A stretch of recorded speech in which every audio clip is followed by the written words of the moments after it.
What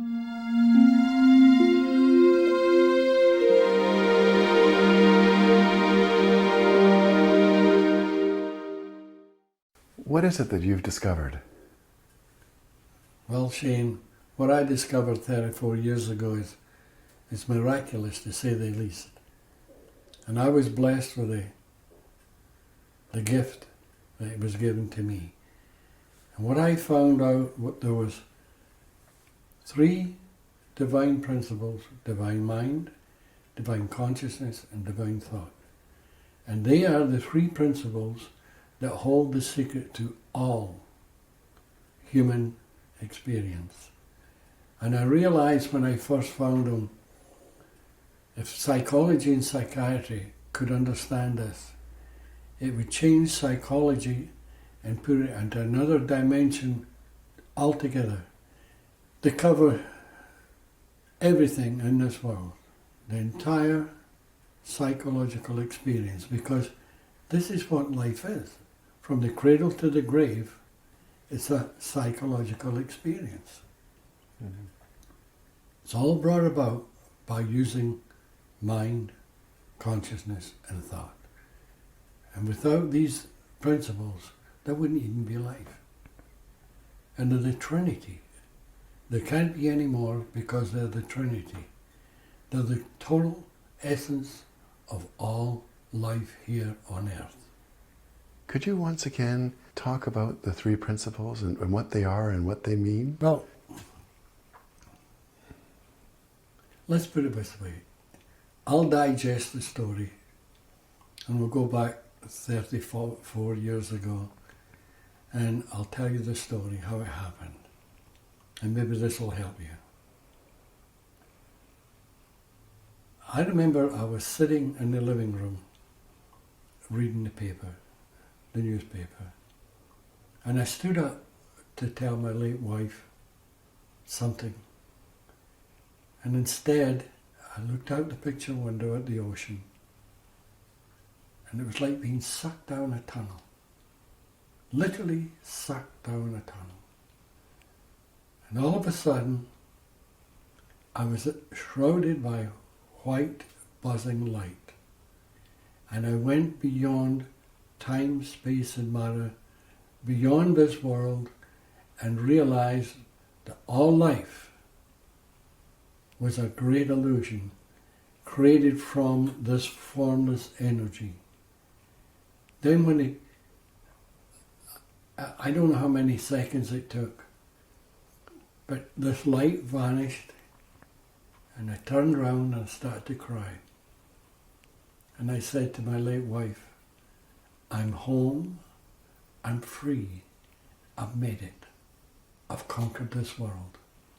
Now that was a very unusual thing for me to say. Well, that's what happened, but you can imagine Barbara's face. It was like I'd shot her. She thought I'd gone off my head. But since then, everything I said has become a fact. I know it sounds strange.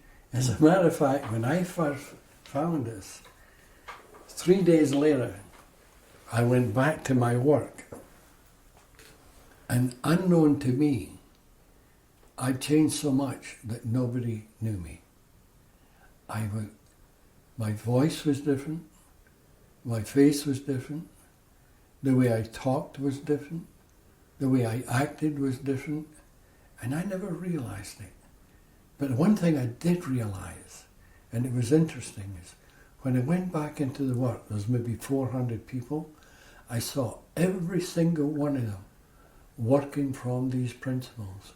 And if they were using those principles negatively, then they were unhappy people, or sad people, or disturbed people. And the ones that were using them in a positive way, they were the happy ones. It's because those principles, how you use them, dictates your whole outcome in life.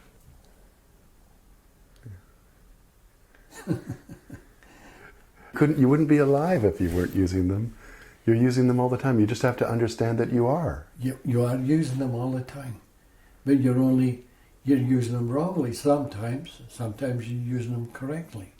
But if you know what they are, then you can go around and change your life. And why it happened to me, I have no idea. Because to be truthful with you, I was definitely most undeserving, but it did happen. And that's what you call self-realization. You realize how you are connected to this world. You realize what some people call the oneness of life. You realize that everything becomes from a divine, formless, spiritual energy before creation. And when this formless, divine energy takes form, we call it creation. But if you go further, the whole world is an illusion. The second we leave our mother's womb, we start using those three principles, mind, conscious and thought, to see creation. The second we do that, we're into our intellect and we lose this wisdom that was deep in our soul before birth. And the idea is to go back and claim this wisdom. That's why the great mystics have always told you, look within for the answer. It's not out there. Out there is the illusion. This is what we blame for our problems. Then we create more problems. But if you look inside, you find the wisdom. Once you find the wisdom, you become wiser. It's like we're helping business people. We don't know anything. I don't know anything about business. I'd never even try. I don't have to. If I'm trying to help a businessman, I would try and get him to find his own wisdom. Then when he finds it, he becomes a wise businessman. And that goes for any profession in the world. You're not telling them what to do, you're making them wiser. And this is what these three principles do. As I say, they're the trinity to all human experience here on earth. They're the essence, they're the lost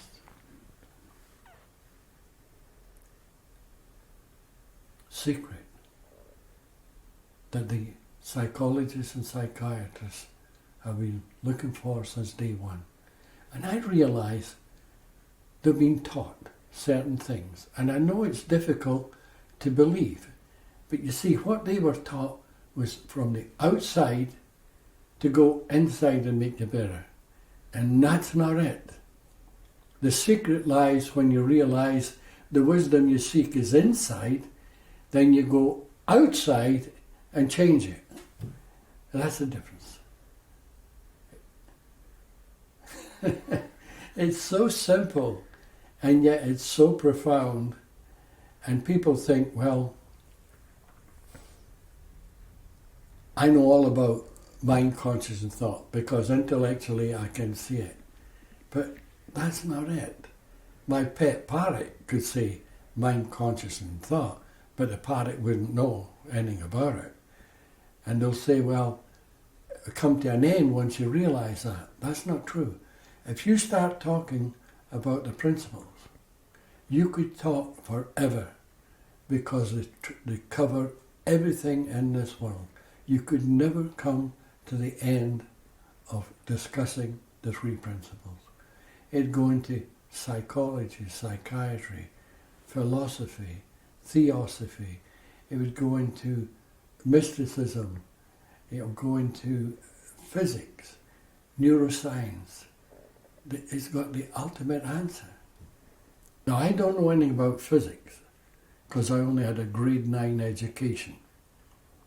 But after this experience, I knew I'd found the ultimate answer that the physicists were looking for. And consequently, I've been invited down to the States quite a few times to talk to some of the best physicists, and they always want me to explain why it is I say time, space and matter are all an illusion. And what the puzzle was, they were talking about the already formed energy in this world, and what I'm talking about is the divine formless energy before it is created into this world. But after I was finished, two of them came up to me and said, you know, Sid, we don't have a clue what you're talking about, but we know you know. And I thought that was a beautiful thing to say. And someday, I'd love to go back again. It is. It's a divine illusion, suspended within the boundaries of time, space, and matter. And time, space, and matter are all illusionary. I know it was a miracle that happened to me. There's no other way I could express it. Because how can a grade 9 educated welder who has hardly read anything in his life know immediately that he was qualified to go into any university in the world and talk about all these different subjects? I mean, there's something there. And that's what they'll have to look at. Because my time on this earth is limited. And I'd love to see it go out. My advice was to get a book or a tape, and you don't need anything else because you're getting it straight from the horse's mouth, so to speak. There's nobody contaminating it, telling you that there's 4 principles, 7 principles, or role play, or techniques. They're all from the intellect. Now, I remember many years ago, this monk, with all his robes and everything, came to see me on the island. And he listened, and he wasn't getting anywhere. And he was a very unhappy man, and he told me that his life wasn't worth living. And he said to me, but there's something puzzles me. Why did you decide to put it out into psychology rather than spiritual? And I said, well, I did put it spiritual. He says, no, you didn't. You're putting it through psychology and psychiatry. I said, that's only part of it. Didn't I tell you that all life is a psychological experience? He says, yes. He says, but that doesn't answer my question. Why did you say mind, conscious, and thought? And I said, well, tell me something. What is the only thing in this world that could be divine mind? And you thought for a while, then you said, God. And I said, well, what is the only thing in this world that can be divine consciousness? He said again, God. And I said, well, what is the only thing in this world that can be divine thought? He says, God. I said, well, how much more spiritual can you get? But he never got it. And to this day, he's still searching all over the world for the truth. And here he was standing listening to it, and he didn't recognize it. But that's okay, because he wasn't ready. And people will say, well, what makes you ready? You make yourself ready. When you're ready, you will hear it. If you never get ready, you won't hear it. You might have to go to another lifetime and start all over again. But when you're ready, the truth will be there for you, no matter where you are. You know, see, people, they go to India and they search for truth. They go to China and search for truth. They go up the Himalayas and search for truth. They'll never find it. Never. You know where you find it? You look in the mirror and you say, aha, it lies inside. And once you see that, your search is finished. There's no place to search. I've had so-called enlightened people come to me, see many, many times to see me. And the second they got off that boat, I knew they weren't. You know why? Because they were enlightened, supposedly, but they were still searching for the truth outside. they only thought they were. There's that thought again, eh? Whatever you think the world is, that's what the world is to you. Whatever you think you believe, that's your belief system. It's all thought. If you think you're a sad person, you're going to be a sad person. If you think you're a happy person, you're going to be a happy person. The thought creates the deeds. How have you seen this philosophy of these principles reach out and change the world already? Or have changed thousands of people's lives. Personally, I've seen hundreds of people change before my eyes. People that were neurotic, psychotic, they were bulimic, anorexic, all different kinds of things. And I've seen them all change. And more than that, the beautiful thing is, it changed a lot of therapists throughout the world. And when they found this, they threw away all their old training, started to work with the principles, and they started to see miracles in their offices. They saw cures that they never thought possible.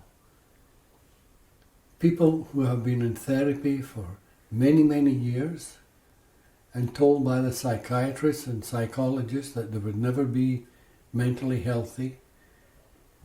And quite often they go back to the therapist and say, I don't need you anymore. I just read this book, or I just listened to this man called Sydney Banks. And they'll say, that's impossible. And they want to give them more treatment, but they'll walk away. Do you know what's happened? Because they have jumped ahead of the therapist. And this is how powerful this is. And this is why I say, if the therapists of the world ever really start to take this, there'd be healings all over the world. I've been in a jail where there was 300 people, and every single one of them was carrying that book, The Enlightened Gardener. And I heard so many stories, it was unbelievable. I heard one story. Now this girl wasn't in jail, but I met her there because she's now a teacher. And her story was fantastic. When she was young, a young lady, she got abducted by a policeman. And she got tied up, she got raped, she got beaten. Now finally the police found them and she was released. But then she had to go for medical help for quite a few years. She was in and out of hospitals. She had every kind of treatment known to man. And she showed me a letter where the hospital sent her, signed by a psychiatrist, saying that she would never be mentally healthy and she'd need help all her life. Now when I walked into that jail, she came up to me and she hugged me and thanked me. And really I didn't even know what she was talking about. But then she told me the story. And I'll tell you something, it was unbelievable. And that lady now is so healthy that she's become a teacher. She teaches the 3 principles to other prisoners. And all those therapists that have changed, they've told me that what they were doing didn't work. And now they're thrilled. They love their work, whereas before they were all cracking up. They were all leaving their profession. But now they go to work and they love it because they know they're helping people. Now that's quite different. That's really quite different. Maybe one last thing is, what's your hope for humanity? What's your hope for the world? Well, my hope for humanity is that the level of consciousness rises. See, nobody can change this world. I've said many times, for the world to change, the consciousness of humanity has to be elevated. Because right now, the conscious state of the world is in a deplorable condition. And this is why there's wars, atrocities, killings, etc., etc. And it's going to get worse. Believe me, it's going to get worse. Unless the consciousness rises. And I've had therapists that will argue with me and say, hey, Sid, just a minute. We've had conscious raising seminars for years and they don't work. No, they didn't. They weren't raising the consciousness. They were telling you what you do with your consciousness. And if you ever realize the difference between what you do with it and the true nature of consciousness, then that elevates you, your consciousness, then when you look out into the world, it looks different. And that's what people have to do in mass, is lift their level of consciousness, they look outside and see a different world, then their world will change.